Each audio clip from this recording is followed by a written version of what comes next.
नमस्कार, knocking-news.com में आपका स्वागत है। मैं हूं गिरिजेश वशिष्ठ। कांग्रेस छोड़कर बीजेपी में गए थे, आप उनको कांग्रेस के गद्दार कह सकते हैं। अगर आप कांग्रेस वाले हैं और बीजेपी वाले हैं तो आप कह सकते हैं कि विद्रोही हैं, बागी हैं। लेकिन उनको अब जो है वो ये एहसास होने लग गया होगा कि उन्होंने अपनी पार्टी छोड़कर गलती की। कांग्रेस वाले नहीं बल्कि एकनाथ शिंदे को भी एहसास हो रहा होगा कि उन्होंने गलती की।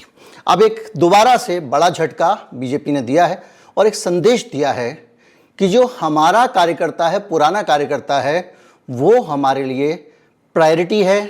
इनको हम खरीद के लाए हैं, ये आज आए हैं, कल रहें ना रहें, हम इनकी ज़्यादा चिंता नहीं करते। ये वो नींबू हैं जिनका रस निचोड़ लिया गया है और ये वो गन्ने हैं जिनका जूस पी लिया गया है। ज्योतिरादित्य सिंधिया सबसे ताज़ा उदाहरण है। कहीं मत जाइए, चैनल को सब्सक्राइब कर लीजिए। और मध्य प्रदेश और महाराष्ट्र दोनों की पॉलिटिक्स एक साथ डिस्कस करेंगे। मैं भी आया।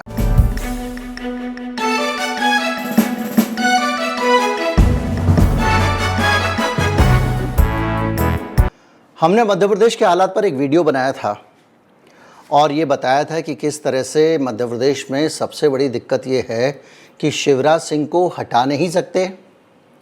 मध्य प्रदेश की सरकार को लेकर जनता खुश नहीं है। पहली चीज़ ये, जनता को बिल्कुल किसी मामले पे किसी तरह का संतोष दिखाई नहीं देता है। अलग अलग मुद्दे मैंने आपको बता चुका हूँ और उनको खुश करने के लिए शिवराज सिंह कई तरह की योजनाएं भी लेकर आए। उसके बावजूद एंटी इनकम्बेंसी है। सर्वे आता है सी वोटर का, उसमें भी पता चलता है कि हालत ख़राब है। बीजेपी का एक इंटरनल सर्वे आता है, वो भी कहता है कि सरकार के कामकाज से लोग खुश नहीं हैं। लेकिन शिवराज सिंह को आप हटा नहीं सकते। इसलिए नहीं हटा सकते क्योंकि आपके पास में सीएम का दूसरा कोई चेहरा नहीं है। और शिवराज सिंह चौहान को हटाने का मतलब ये है कि जो पिछड़े वर्ग के मतदाता हैं उनको दूर कर दिया जाए। तो पार्टी ने एक रास्ता निकाला। रास्ता क्या हो सकता था? एक रास्ता हो सकता था कि सिंधिया को आप मध्य प्रदेश के चेहरे के तौर पे आगे पेश करें। लेकिन दिक्कत यह है कि सिंधिया को लेकर भारतीय जनता पार्टी के अंदर एक्सेप्टेंस नहीं है। भारतीय जनता पार्टी में जो कार्यकर्ता है वो सिंधिया को हजम नहीं कर पा रहा है और सिंधिया के अपने सहयोगी भी सिंधिया के साथ आने को लेकर पछता रहे हैं। उनको लगता है कि हमने बहुत बड़ी गलती कर दी, अभी चुनाव का टाइम है, वापस लौट जाएंगे तो एंटी डिफेक्शन लॉ भी नहीं लगेगा। तो इसलिए सिंधिया उधर से भी कमज़ोर हो गए हैं। अब जो बड़ी खबर आई है उसमें अमित शाह की जो चाणक्य बुद्धि है उसने एक काम किया है। उसने ज्योतिरादित्य सिंधिया और शिवराज सिंह दोनों को दायरे में रख के उनके ऊपर एक आदमी को बिठा दिया है। वो है नरेंद्र सिंह तोमर, केंद्रीय कृषि मंत्री हैं, चुनाव अभियान समिति के सदस्य हैं और राजनीति में सामंतवाद का विरोध करते रहे हैं। माधवराव सिंधिया के खिलाफ राजनीति करते रहे हैं उनके ही चंबल इलाके में। और ज्योतिरादित्य सिंधिया के भी मुकाबले दम से खड़े रहे हैं। उनको बना दिया है चुनाव अभियान समिति का अध्यक्ष। यानी ये दोनों अब चुनाव के मामले में उनसे जूनियर रहेंगे। एक चीज़ और स्पष्ट हो गई है कि जो टिकटों का बंटवारा होना है उसमें जो 30 टिकट भी 40 चाहते हैं सिंधिया, 30 भी सिंधिया को मिलते मुश्किल दिख रहे हैं। और ऐसी स्थिति में जो सिंधिया के समर्थक हैं, जो सिंधिया को चाहने वाले हैं और जो सिंधिया के साथ कांग्रेस पार्टी छोड़कर आए थे, वो परेशानी में हैं क्योंकि उनको अब नहीं लग रहा कि इस चुनाव में उनको कोई प्रतिनिधित्व मिलेगा, कोई टिकट मिलेगा। बीजेपी का जो परंपरागत पुराना कार्यकर्ता है वो इस बात को लेकर उत्साहित है। तो कुल मिला के निचोड़ ये हुआ कि सिंधिया घर का ना घाट का वाली जो मैंने आपको एक थंब लगाया था वो स्थिति और मजबूत हो गई है।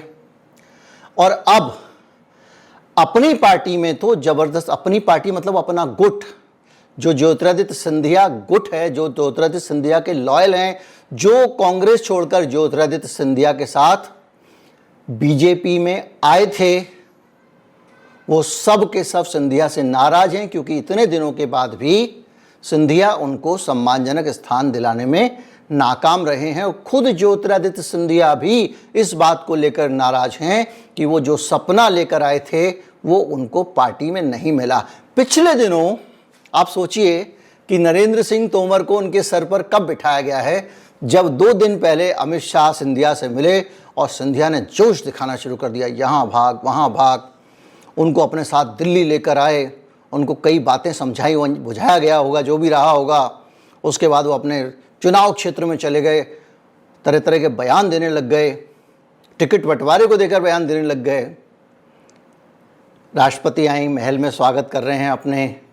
अमित शाह को भी अपने ग्वालियर में महल में भोजन कराया, लेकिन सारी सक्रियता बेकार गई है। यानी अगर एक लाइन में आप निचोड़ निकालें कि जो ऑपरेशन कमल में खरीद कर लाए गए लोग थे, तथाकथित तौर पर खरीद कर लाए गए नेता थे, उन सब लोगों को अब इस बात का पछतावा हो रहा होगा कि बिकने से ज़रूरी नहीं है जो पैसे दे रहा है वो संभाल कर भी रखे। अब चलते हैं महाराष्ट्र पे। महाराष्ट्र पे एकनाथ शिंदे जब आए थे छोड़कर, तो बड़ा भारी उनका जो एक मुख्यमंत्री बना दिया गया था और पूरी तरह से लग रहा था कि अब भारतीय जनता पार्टी इनको महिमा मंडित कर। जैसे ही बीजेपी को पहला मौका मिला, अजित पवार को लेके आ गई। अजित पवार को लेके आई, उसके बाद इनके सहयोगी लगातार दबाव डाल रहे थे कि भाई साहब, मंत्रिमंडल में आपने उनको शामिल कर लिया, इन्होंने अजित पवार को, हमारा क्या होगा एकनाथ साहब, हम तो आपके साथ शिवसेना छोड़ के आ गए हैं। अब उनको कुछ नहीं मिल रहा है। बीजेपी ने दूध में मक्खी की तरह निकाल के फेंक दिया और एकनाथ शिंदे की इतनी हिम्मत नहीं है कि वो बीजेपी को कह सकें कि नहीं, मंत्रिमंडल में, मंत्रिमंडल के बंटवारे में, कैबिनेट में मैं जो चाहूँगा वो होगा। अजित पवार को वित्त मंत्रालय मिला है, जो सबसे अहम मंत्रालय माना जाता है महाराष्ट्र की राजनीति में और चुनावों के नज़रिए से। एकनाथ शिंदे टापते रह गए, उनकी पार्टी को मंत्रालय नहीं मिला, बीजेपी को भी नहीं मिला। अब इसका मतलब क्या है? एकनाथ भाऊ के साथ में जो निर्दलीय आए थे सारे, बहुत सारे, वो क्या महसूस कर रहे हैं? ये अगर आप पूरा तस्वीर देखें तो वो ये देखें कि बीजेपी के हाथों में बिक जाना भी कोई फ़ायदे का सौदा नहीं है, क्योंकि आप जाएंगे तो आपको हाथ में कुछ नहीं मिलेगा। और यही सामने आ रहा है। ज्योतिरादित्य सिंधिया के साथ में जो लोग आए थे उनके लॉयल बन के, कुछ तो चले गए उसमें से, जो बचे हुए हैं उनको भी अगर टिकट मिल जाए तो बहुत बड़ी बात है, क्योंकि सीधे सीधे एक बयान आ चुका है पार्टी की तरफ से कि जो जीतता दिखेगा उसी को टिकट मिलेगा। जो भी है, ये तगड़ी कैसेट उलझ गई है और लोकतंत्र के लिए अच्छा संकेत भी है कि भाई अगर आप दल बदल करोगे तो आपको खुद को भी दंड मिलेगा। तो कम से कम जिसको दल बदल करना है वो विचारधारा के आधार पर, मूल्यों की राजनीति के आधार पर करे, ना कि लाभ हानि देखकर। लेकिन अभी देखना पिक्चर बाकी है। क्या ज्योतिरादित्य सिंधिया, जिनको कांग्रेस में पलक पावड़े पर बिछाकर रखा जाता था, पलक पावड़े बिछाकर जिनको रखा जाता था, जिनको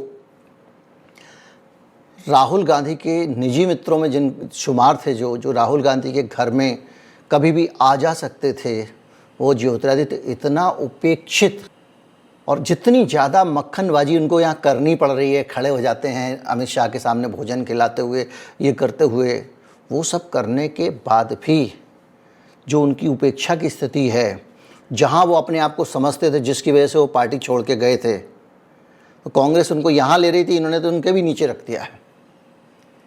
तो कहीं ऐसा तो नहीं है कि वो दोबारा राहुल गांधी से बात करें कि साहब गलती हो गई, हमसे भूल हो गई, हमका माफ़ी दे दो, कर वापसी करवा दो।